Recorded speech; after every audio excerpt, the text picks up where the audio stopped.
Hello everyone. MP police के previous questions में maths का ये पार्ट 38 पेपर के थर्ड पार्ट का ये पहला क्वेश्चन है। यहाँ पर हमें इस डेल की जगह पर क्या आएगा चारों ऑप्शंस में से बताना है। क्वेश्चन क्या है, 888 टू दी पावर 7 लगी हुई है। फिर ये ट्राइंगल सा शेप बना हुआ है या फिर डेल कह लें, इक्वल टू 888 की पावर है 8। तो हमें इसकी जगह पर क्या वैल्यू आएगी वो हमें बताना है। यहाँ पर देखें तो 3 8 है और यहाँ पर भी 3 8 है और यहाँ पर 8 है, यहाँ पर 7 पावर है।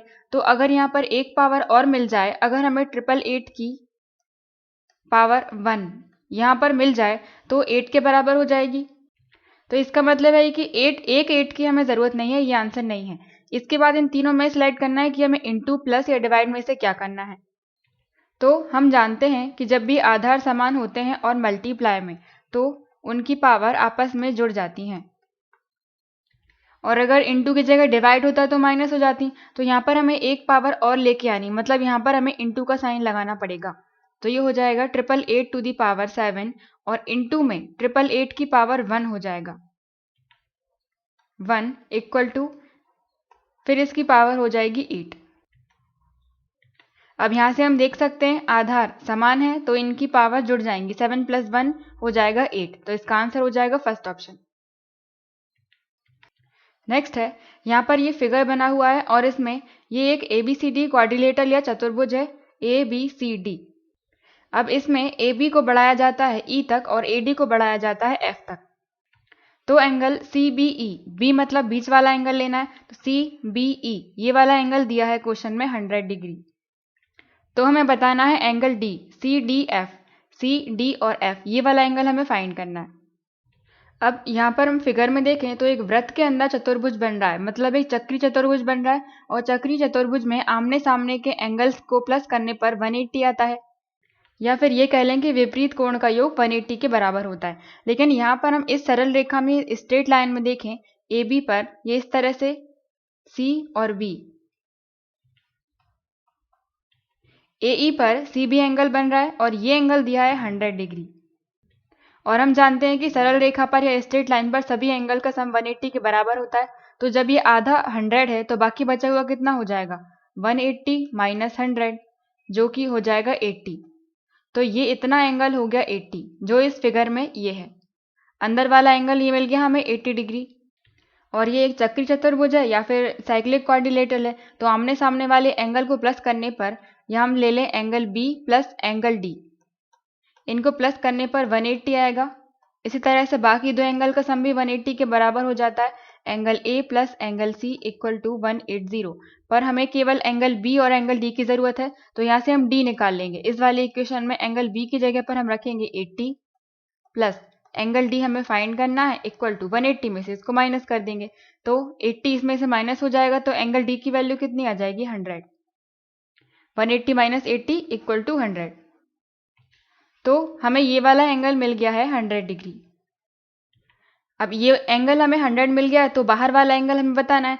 ये एक सरल रेखा बन रही है और ये DC एक एंगल बन रहा है उस पर। तो ये वाला एंगल हमें जब 100 मालूम है तो बाकी बचा हुआ एंगल हम बता सकते हैं, क्योंकि सभी एंगल का सम एक सरल रेखा पर 180 के बराबर होता है। तो इस वाले को हम कैसे निकाल सकते हैं, 180 में से 100 को माइनस कर दो तो ये आ जाएगा 80 और यही हमें निकालना था। तो ये एंगल हो गया 80 डिग्री, आंसर हो जाएगा थर्ड।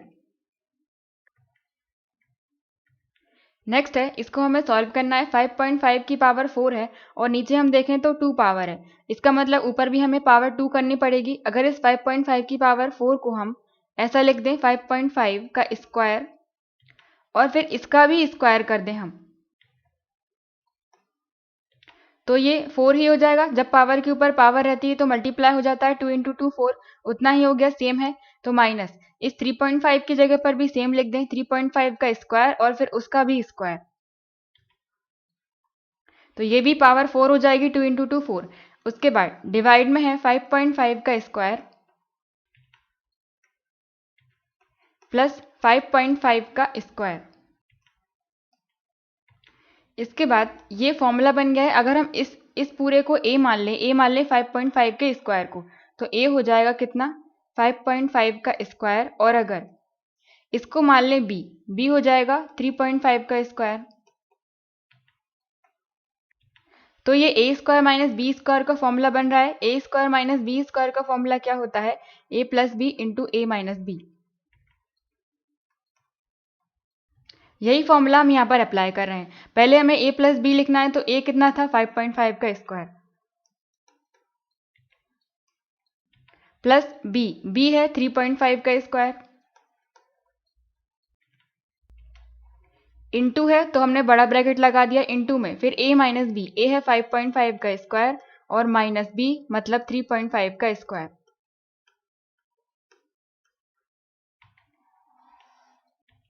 और डिवाइड में 5.5 स्क्वायर प्लस 5.5 स्क्वायर।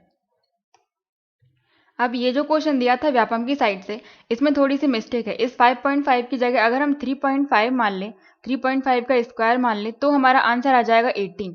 लेकिन अगर इसको हम 5.5 ही मानेंगे, जिसको मानकर हम सॉल्व कर रहे थे, तो आंसर 18 नहीं आएगा, क्योंकि कुछ भी कैंसिल नहीं हो रहा है यहाँ पर। अगर हम इसकी जगह पर 3.5 मान लेते हैं, इसको मान लेते हैं 3.5 और इसको भी 3.5। वैसे तो इस क्वेश्चन में मिस्टेक है, लेकिन आंसर निकालना चाहे तो हम निकाल सकते हैं। 3.5 हो गया, तो ये और ये सेम हो गया, 5.5 का स्क्वायर प्लस 3.5 का स्क्वायर, और ये भी सेम है, तो इससे ये कैंसिल हो जाएंगे। फिर इसको हम सॉल्व करेंगे बचे हुए पार्ट को। 5.5 का स्क्वायर मतलब पहले 55 का स्क्वायर कर लें हम।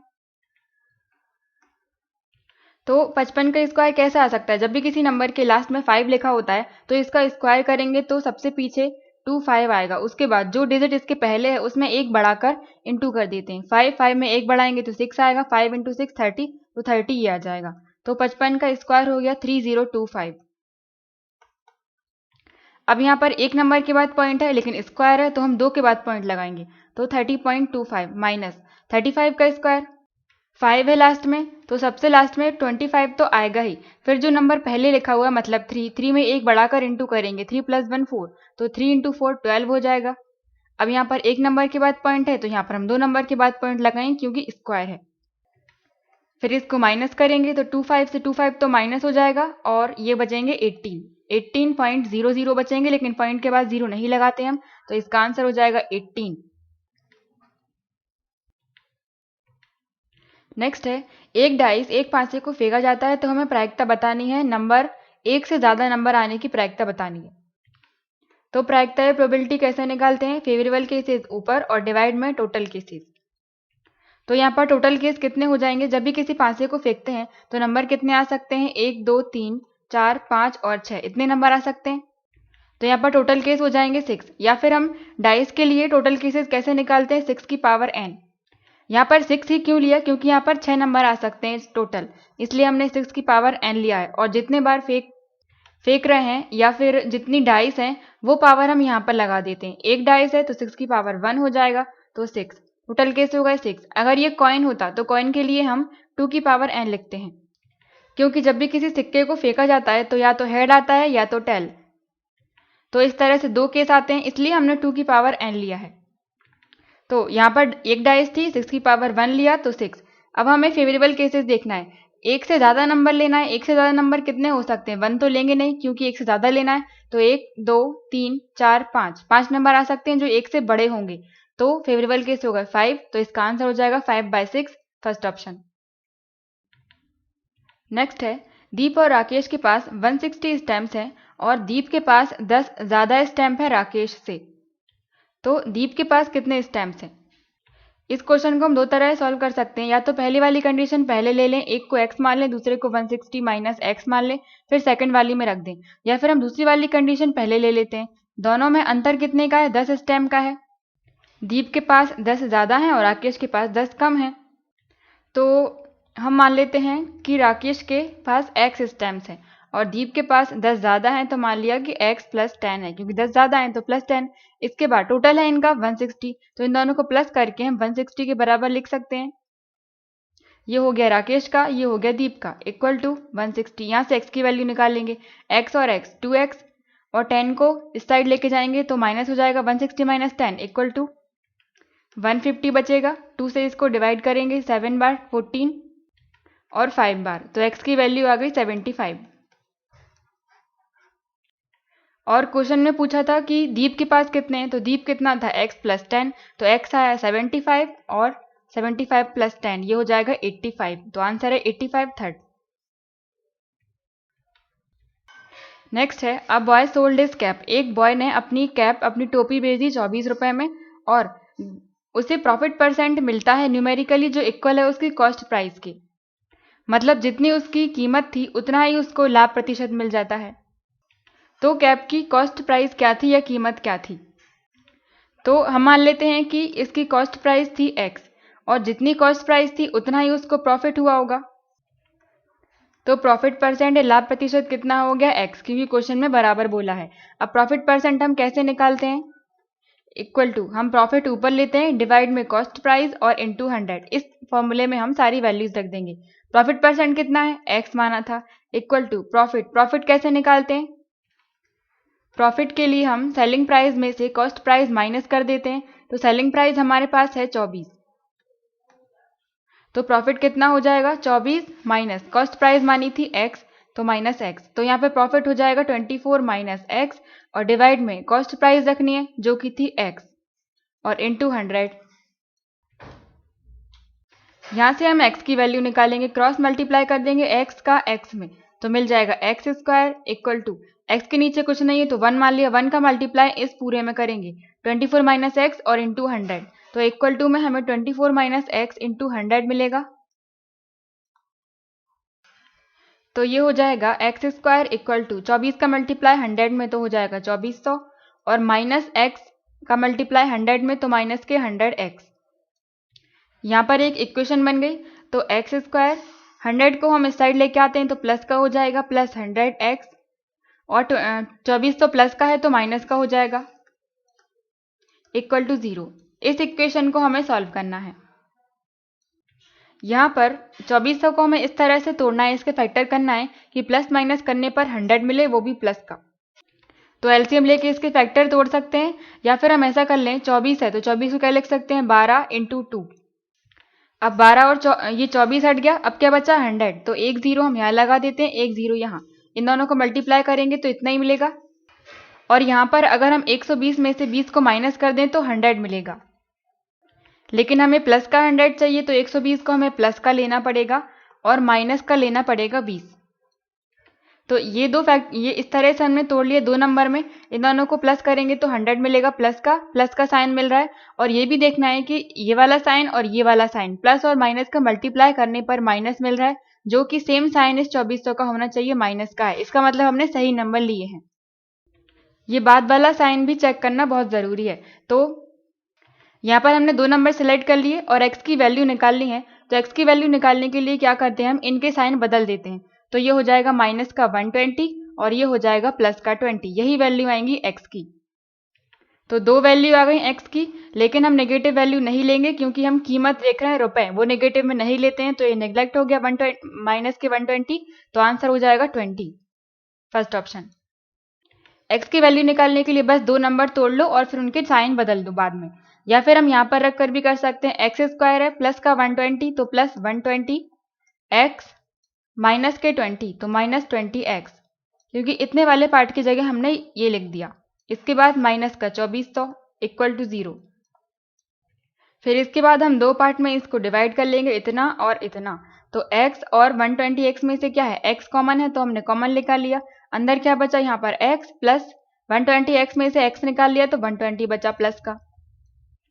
फिर 20 और 2400 में से हम 20 को बाहर निकाल लें माइनस का, तो अंदर बचेगा यहाँ पर केवल x बचा। अब आगे माइनस लगा हुआ है तो अंदर वाली सब चीज़ों के हम साइन बदल देते हैं, तो ये हो जाएगा प्लस, और 2400 में से जब 20 हट जाएगा तो बचेगा 120, डिवाइड कर देंगे तो यहाँ से x प्लस 120 फिर से कॉमन आ जाएगा और बाकी बचेगा यहाँ पर x और यहाँ पर माइनस के 20।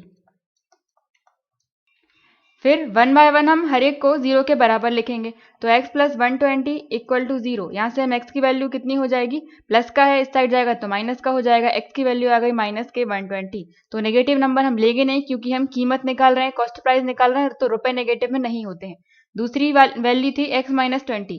x माइनस 20 को 0 के बराबर लिखेंगे तो 20 इस साइड जाएगा तो प्लस का हो जाएगा, x की वैल्यू आ जाएगी 20। तो यही है हमारा आंसर, फर्स्ट ऑप्शन। नेक्स्ट है, एक स्क्वायर प्लॉट का एरिया दिया गया है या वर्गाकार प्लॉट का क्षेत्रफल दिया है। तो स्क्वायर के लिए, वर्ग के लिए क्षेत्रफल कैसे निकालते हैं हम? साइड का स्क्वायर। साइड मान ली कि a है तो a स्क्वायर, और क्षेत्रफल यहाँ पर दिया है 60 50 इक्वल टू a स्क्वायर। यहाँ से हम एक साइड निकाल रहे हैं या वर्ग की भुजा निकाल रहे हैं, तो ये हो जाएगा 6050 का रूट लग जाएगा इस पर, इक्वल टू a। क्योंकि ये 2 है, इस साइड जाएगा तो 1/2 हो जाएगा, और 1/2 पावर का मतलब क्या होता है? रूट, वर्गमूल। अब यहाँ से हमें पहले a की वैल्यू निकालनी है, तो इसको हमें तोड़ना पड़ेगा। एलसीएम लेके इसके फैक्टर्स निकाल रहे हैं। इसको 5 से, यहाँ पर 25 से डायरेक्ट हम डिवाइड कर दें। 25 से 2 बार 50 जाएगा, 10 बचेगा, तो 5 4 बार 100, और फिर 25 इंटू 2 50। अब इसको हम 2 से डिवाइड कर दें, 1 2 और 1। अब 1 2 1 क्या होता है? 2 बार 11 से डिवाइड हो जाएगा ये। तो यहाँ पर हम इसकी जगह पर क्या लिख सकते हैं? इन सभी को 25 की जगह क्या लिख सकते हैं? 5 इंटू 5 और इंटू 2 इंटू 11 इंटू 11, इतने ही फैक्टर्स हैं। अब वर्गमूल निकाल रहे हैं या रूट निकाल रहे हैं, तो इसके लिए हम दो दो की पेयर बनाएंगे। तो 5 आ गया तो 5 बाहर आ जाएगा रूट के। इसके बाद 11 दो है तो 11 के पेयर बन गए, 11 भी बाहर आ गया, तो अंदर क्या बचा? केवल 2, क्योंकि 2 केवल एक ही है। तो इसका रूट कितना आ गया? ये जो a की वैल्यू थी, तो a कितना आ गया? 11 इंटू 5 55, 55 रूट 2। और हमें क्वेश्चन में इसके विकर्ण की लंबाई बतानी है। तो मान लो ये एक वर्ग है,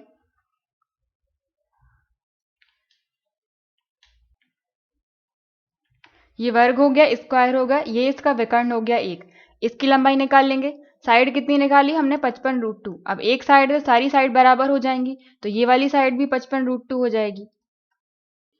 पहला तरीका हम फॉर्मूले से भी निकाल सकते हैं। जब भी किसी वर्ग की साइड दी गई हो और हमें इसका विकर्ण या इसका डायगोनल निकालना हो, तो इसके लिए फॉर्मूला होता है a रूट 2। और a क्या है?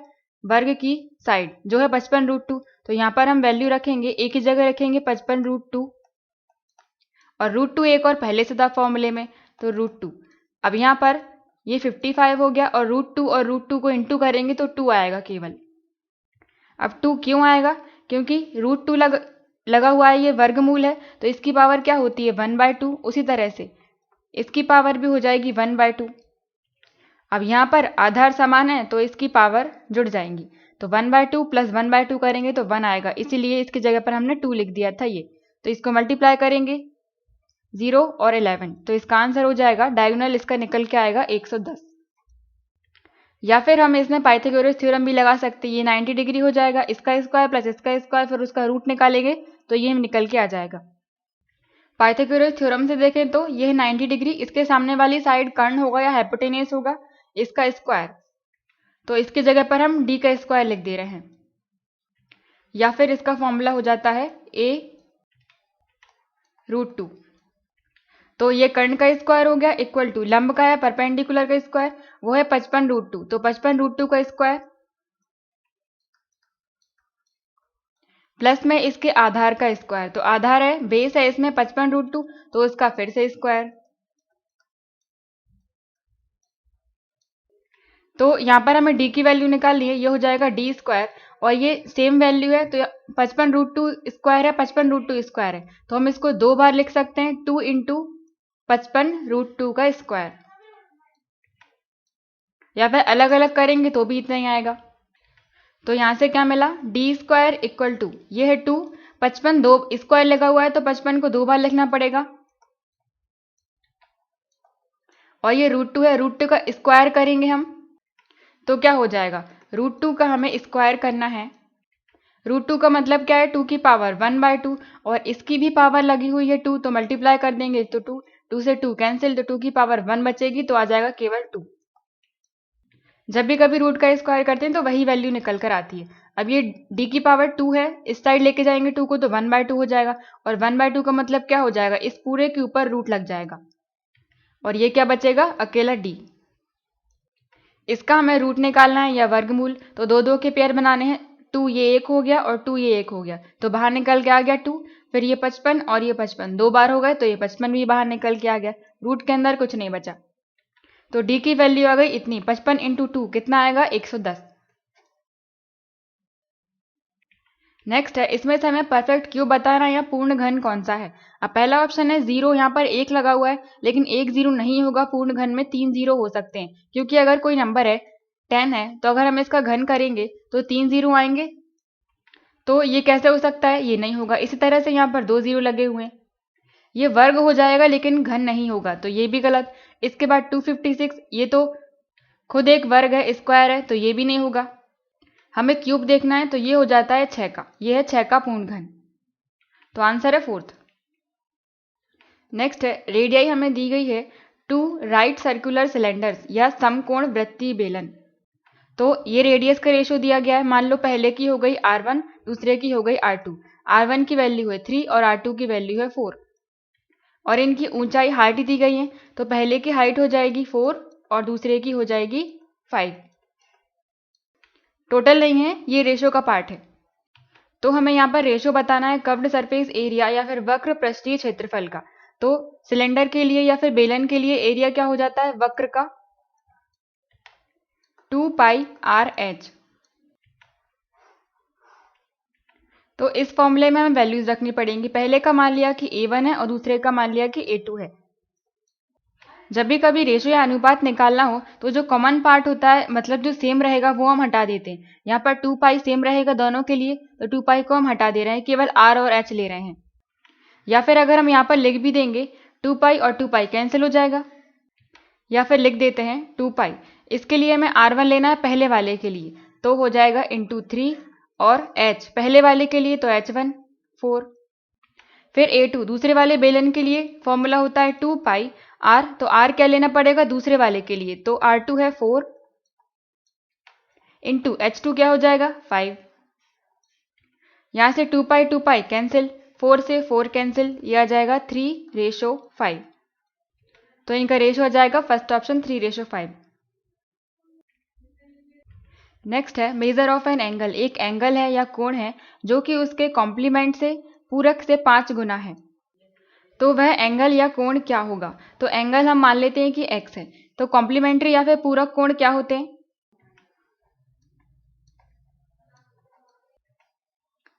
पूरक कोण या फिर इन्हीं को हम इंग्लिश में बोले कॉम्प्लीमेंट्री एंगल्स।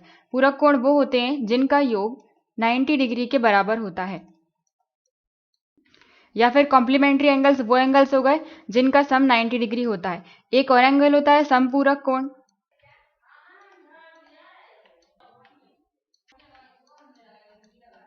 समपूरक कोण को इंग्लिश में बोले सप्लीमेंट्री एंगल्स, सप्लीमेंट्री एंगल्स। संपूरक कोण वो कोण होते हैं जिनका योग 180 के बराबर होता है, या फिर दो एंगल जिनको प्लस करने पर 180 आएगा, तो उन दोनों को हम कह सकते हैं कि ये दोनों संपूरक कोण हैं या सप्लीमेंट्री एंगल्स हैं। तो इस क्वेश्चन में संपूरक नहीं लेना है, हमें पूरक लेना है 90 डिग्री, क्योंकि कॉम्प्लीमेंट्री बोला है। तो पहला एंगल हमने मान लिया कि x है, तो इसका कॉम्प्लीमेंट क्या हो जाएगा, दो एंगल मान लो a है और b है, इन दोनों का सम 90 डिग्री के बराबर होगा, तब ये कॉम्प्लीमेंट्री या फिर पूरक कोण कहलाएंगे। तो यहाँ से हम a की वैल्यू क्या निकाल सकते हैं, पहले वाले की 90 में से इसको यहाँ ले जाएं तो माइनस का हो जाएगा 90 माइनस b, क्योंकि दोनों को प्लस करने पर 90 के बराबर होगा। इसी तरह से दूसरा वाला एंगल हम क्या कर सकते हैं 90 माइनस x, और इन दोनों को प्लस करेंगे तो 90 के बराबर ही आएगा। तो क्वेश्चन में बोला है कि जो एंगल है ये 5 गुना है कॉम्प्लीमेंट्री के पूरक से, तो इसमें हम 5 का मल्टीप्लाई कर देंगे। यहाँ से x की वैल्यू निकाल लेंगे, x इक्वल टू 90 का मल्टीप्लाई करेंगे तो 450 माइनस 5 × x 5x, माइनस के आएंगे, फिर इस 5x को हम इस साइड लेके आएंगे तो x और 5x प्लस हो जाएंगे, तो ये हो जाएगा 6x इक्वल टू 450। 6 से इसको कैंसिल करेंगे 7 बार और 5 बार 30, तो x की वैल्यू आ गई 75, तो इसका आंसर हो जाएगा 75 सेकेंड। नेक्स्ट है डिफरेंस दिया गया है सिंपल इंटरेस्ट का, दो अलग अलग बैंक है और उनसे साधारण ब्याज मिला, उसका अंतर दिया गया है 20, और उन दोनों बैंक की रेट अलग अलग है और सम है इतना, टाइम है 2 साल। तो हमें उन दोनों बैंक के बीच की रेट का अंतर बताना है। तो सिंपल इंटरेस्ट का या साधारण ब्याज का फॉर्मूला क्या होता है? P into R into T divide में 100। तो यहाँ पर दो बैंक के SI दिए गए हैं, तो इन दोनों के बीच का अंतर दिया है SI1 माइनस SI2, दोनों बैंक का हो गया, जो कि बराबर है 20 के। अब यहाँ पर हम वैल्यू रखेंगे, तो इसमें जो कॉमन पार्ट है वो हम पहले बाहर ले रहे हैं। P और T और 100 सेम है, तो वो हमने पहले ही बाहर निकाल लिया। 8000 हो जाएगा प्रिंसिपल इंटू टाइम है 2 साल का डिवाइड बाय 100। फिर अंदर क्या बचेगा? पहले बैंक की रेट R1 और दूसरे बैंक की रेट माइनस R2, या फिर पूरा ही लिख लेते हैं हम इसे। प्रिंसिपल कितना है? 8000 इंटू रेट पहले की हमने मान ली R1 है और टाइम 2 साल है डिवाइड में 100 माइनस फिर प्रिंसिपल तो सेम ही है दूसरे बैंक के लिए भी, इंटू रेट मान ली दूसरे बैंक की है R2 और इंटू टाइम 2 साल ही है डिवाइड में 100 इक्वल टू 20। अब यहाँ से 0 से 2 0, ये 2 0 से 2 0, 8 और 2 16 हो गए, 160। 160 R1 माइनस यहाँ पर भी सेम 160 मिलेगा इंटू R2 इक्वल टू 20। इन दोनों में से हम 160 को कॉमन निकाल लें, तो अंदर क्या बचा? यहाँ पर R1 और यहाँ पर बचा R2 माइनस के R2 इक्वल टू 20। यहाँ पर 0 से हम 0 कैंसिल कर दे रहे हैं क्योंकि ये इनटू में है। ये एक पार्ट हो गया जिसके इनटू में है ये इतना, इसलिए हम कैंसिल कर रहे हैं। 0 से 0 और 2 से डिवाइड करेंगे तो 8 बार। तो ये क्या हो गया? इस 8 को हम उस साइड लेके जाएंगे तो इनटू में है, यहाँ पर डिवाइड में हो जाएगा। R1 माइनस R2 यहाँ से हमें मिल जाएगा, यहाँ पर कुछ नहीं बचा तो 1 मान लिया और ये इनटू में था तो डिवाइड में आ गया 1/8। तो 1/8 आ गया आंसर। लेकिन ये परसेंटेज में है क्योंकि क्वेश्चन में प्रतिशत में पूछा है, तो हम इसमें 100 का मल्टीप्लाई कर देंगे। 1/8 इंटू 100, इसको डिवाइड करेंगे तो 1 बार 20, तो 8 या 16, 4 बचे, पॉइंट लगाकर हम 0 लगा देंगे तो 5 बार, तो 12.5% हो जाएगा दोनों रेट में अंतर। आंसर हो जाएगा 3rd। नेक्स्ट है एक रेगुलर पॉलीगॉन है, नियमित बहुभुज है। इसका एक्सटीरियर एंगल 1/3 है, 1/3 है इंटीरियर एंगल के, मतलब इसका बाहर वाला एंगल 1/3 है अंदर वाले एंगल से। तो अगर हम मान लेते हैं कि एक्सटीरियर एंगल हमने E मान लिया और इंटीरियर एंगल हमने I मान लिया अंदर वाला आंतरिक कोण, तो 1/3 है। अगर इसको हम 1 मान लें तो ये हो जाएगा 1/3। ये हो जाएगा इन दोनों के बीच का रेशो। अब इस फ्रैक्शन को हमें हटाना है तो 3 को यहाँ ले जाओ, तो ये हो जाएगा 1:3। और यहाँ पर हमें बताना है कि इस पॉलीगॉन में कितनी साइड्स हैं, या फिर बहुभुज की कितनी भुजाएं होंगी, 5 होंगी, पंचभुज, षष्ठभुज, अष्टभुज, क्या होगा। तो हम मन से एक डायग्राम बना लेते हैं बहुभुज का।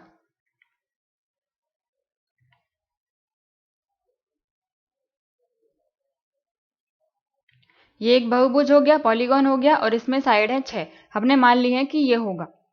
यहाँ पर हम एंगल निकाल रहे हैं, तो बाहर वाला एंगल मतलब एक्सटीरियर एंगल, हम मान लो हम इस पॉइंट से देखें तो ये लाइन जा रही है इस तरह से, हम इस पॉइंट पर देख रहे हैं, तो अंदर वाला एंगल क्या होगा? जो इसके अंदर होगा, और बाहर वाला जो इसके बाहर होगा।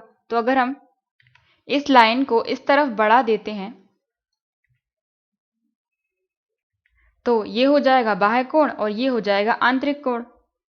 और इन दोनों का अनुपात हमें मालूम है, बाह्य कोण का एक्सटीरियर एंगल का अनुपात क्या हो जाएगा? 1, और अंदर वाले का आंतरिक का है 3। और ये क्या बन रही है? एक सरल रेखा बन रही है। सरल रेखा पर सभी कोण का सम 90 डिग्री के बराबर होता है। ये है 1 और ये है 3, इन दोनों को प्लस करने पर 180 के बराबर आएगा। तो 3 + 1 हो जाएगा 4, जो कि बराबर होगा 180 के। 4 से इसको डिवाइड करेंगे तो 4 4 जा 16, 2 बचे तो 5 बार 20, तो यहाँ से 1 की वैल्यू हमें मिल गई 45 डिग्री। और 1 क्या था? इसका बाह्य कोण एक्सटीरियर एंगल। इसी तरह से हम 3 में मल्टीप्लाई करके अंदर वाला एंगल निकाल सकते हैं, तो इसका एक्सटीरियर एंगल या बाह्य कोण हमें मिल गया है 45 डिग्री।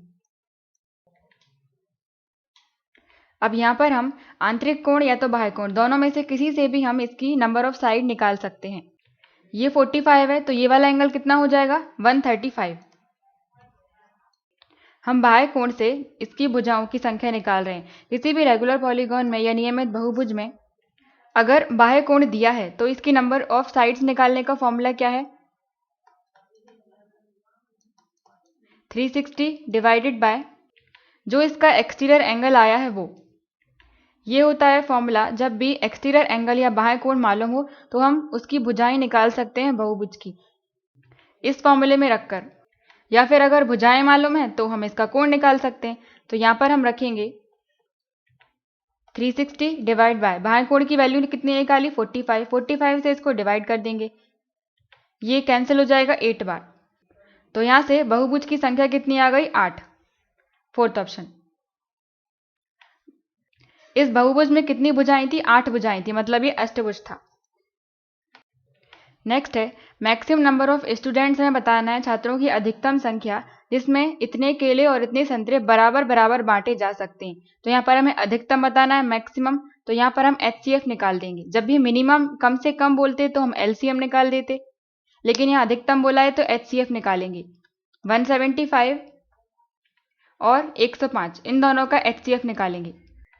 तो HCF के लिए सबसे पहले हम इन दोनों के फैक्टर निकाल लेते हैं। 5 से 3 बार और 5 से 25, 5 से ये 7 बार और 7 फिर से। फिर इसके फैक्टर निकालेंगे, 5 से डिवाइड करेंगे तो 5, 2 और 1, 3 से 7 और 7। तो HCF कैसे निकालते हैं, हमें इस पूरे में कॉमन पार्ट लेना है। मतलब इनके जो फैक्टर्स आए हैं 5, 5, 7 और इसके आए हैं 5, 3, 7, इनमें जो कॉमन नंबर है वो लेना है। 5 यहाँ पर है, 5 यहाँ पर है, तो हमने 5 लिख लिया इनटू, फिर एक 5 यहाँ है, यहाँ पर दूसरा 5 नहीं है तो हम 5 नहीं लेंगे। 7 इस वाले में है, 7 यहाँ पर भी है तो हम 7 ले लेंगे। इसके बाद कुछ भी कॉमन नहीं है तो कॉमन नंबर हमने ले लिए। 5 × 7 35, तो इसका आंसर हो जाएगा 35, फोर्थ ऑप्शन। नेक्स्ट है वह सबसे छोटी संख्या हमें बतानी है चारों ऑप्शंस में से जिसमें हम इससे डिवाइड करें तो ये एक परफेक्ट स्क्वायर बन जाए या फिर पूर्ण वर्ग बन जाए। तो उसके लिए हमें इसके फैक्टर्स निकालने पड़ेंगे। 1, 6, 5, 6, 2। इसको सबसे पहले हम 2 से डिवाइड कर देते हैं। 2 8 16, 2 8 और 1। इसके बाद ये 4 से नहीं होगा, 3 से 19, 3 से भी नहीं हो रहा। अब यहाँ पर हम देखें तो एक नंबर हमें 2 मिल चुका है और ऑप्शन में भी है, तो हो सकता है ये किसी का स्क्वायर हो, तो इसका हम स्क्वायर रूट निकाल लेते हैं। 82, 82, 81 का कौन सा नंबर है। लास्ट में 1 आ रहा है तो 1 होगा और 9 होगा। ऐसा नंबर हमें लेना है जिनका स्क्वायर करने पर लास्ट में 1 मिले। 1 का स्क्वायर 1 होता है, 9 का 81 होता है, तो हमने 9 ले लिया। इसके बाद पीछे के 2 नंबर हम कैंसिल कर देते हैं, 82 बचा। तो 82 से कम हमें ऐसा नंबर लेना है जो किसी का वर्ग हो। तो 9 का क्या होता है 81, तो 81 82 से कम है तो हम 9 और 9 यहाँ लिखेंगे। अब इन दोनों में से कौन सा होगा, तो 9 में हम एक बढ़ाकर इंटू करेंगे। 9 + 1 10 हो जाएगा, 10 तो यह आ जाएगा 90। अब 90 है, ये इस 82 से हम देखेंगे कम है या ज़्यादा। अब 90 ज़्यादा है तो इन दोनों ऑप्शंस में से कम वाला हमारा आंसर होगा। मतलब ये 91 का स्क्वायर है 8281, तो ये किससे डिवाइड हो जाएगा 91 से हो जाएगा और फिर से 91 से हो जाएगा। तो इसके फैक्टर्स आ गए 2, 91 और 91। तो हम 16562 को क्या लिख सकते हैं 2 × 91 × 91। तो हमें इसमें कौन से नंबर से डिवाइड करें कि एक परफेक्ट स्क्वायर बन जाए या फिर पूर्ण वर्ग बन जाए। तो यहाँ पर 2 तो 91 है, तो 2 के पेयर बनाने पड़ते हैं हमें, 1 और 2 नहीं है। तो अगर हम इसमें 2 से डिवाइड कर दें तो 2 से 2 ये कैंसिल हो जाएगा, तो केवल इतना बचेगा जो कि एक परफेक्ट स्क्वायर बन रहा है। तो इसमें हम 2 से डिवाइड कर देते हैं, सेकंड हो जाएगा आंसर। लास्ट क्वेश्चन है, इसको हमें सॉल्व करना है, इस पूरे में डिवाइड करना है 3m² से। तो ये हो जाएगा 9m⁵ प्लस 12m⁴ माइनस का 6m² और हमें इसमें डिवाइड करना है 3m² से। तो एक तरीका तो ये है हम 3m² को हर एक नंबर के डिवाइड में लिख लें और फिर काट दें, या फिर हम इसमें से कॉमन निकाल लेते हैं। क्या कॉमन आ रहा है, यहाँ पर हम जो m की सबसे छोटी पावर है वो कॉमन आ जाती है क्योंकि हर एक में होगी। m² है सबसे छोटी पावर, तो m⁵ यहाँ पर भी होगा और m⁵ इस वाले पार्ट में भी होगा। तो m⁵ हमने बाहर निकाल लिया। और यहाँ से कौन सा नंबर बाहर आ रहा है, अगर हम 3 देखें तो 3 9 में भी है, 12 में भी है और 6 में भी है, तो हमने 3 एक बाहर निकाल लिया। अब 3m² हमने कॉमन निकाल लिया, तो यहाँ पर क्या बचा, 3m² से डिवाइड करेंगे तो 3 बचेगा और 5 थे 2 निकल गए तो m⁵ 3 बचे। प्लस 12 में से 3 को डिवाइड करेंगे तो 4 आ जाएगा, और 4 थे m और 2 हट गए तो 2 और बचे। यहाँ पर m2 है, m2 निकाल लिया तो m नहीं बचा। 6 से डिवाइड करेंगे 3 से तो 2 बचेगा, और डिवाइड में 3m स्क्वायर, 3m स्क्वायर से 3m स्क्वायर कैंसिल, तो ये हो जाएगा m 3m की power cube plus 4m square minus 2। तो ये हो जाएगा आंसर, फर्स्ट ऑप्शन। या फिर हम इसको अलग अलग भी कर सकते थे। पहले हम इतने पार्ट को डिवाइड कर लें, 3 से 3 में डिवाइड करेंगे तो 3 आएगा, और m ऊपर है 5 नीचे है 2, तो 2 हट जाएंगे, m की पावर 3 बचेगा।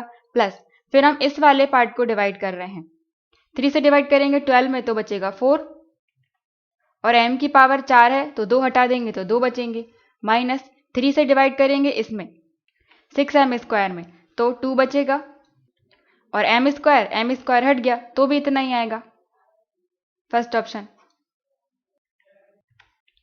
तो ये था लास्ट क्वेश्चन 30 अगस्त के शिफ्ट 1 का। Thank you.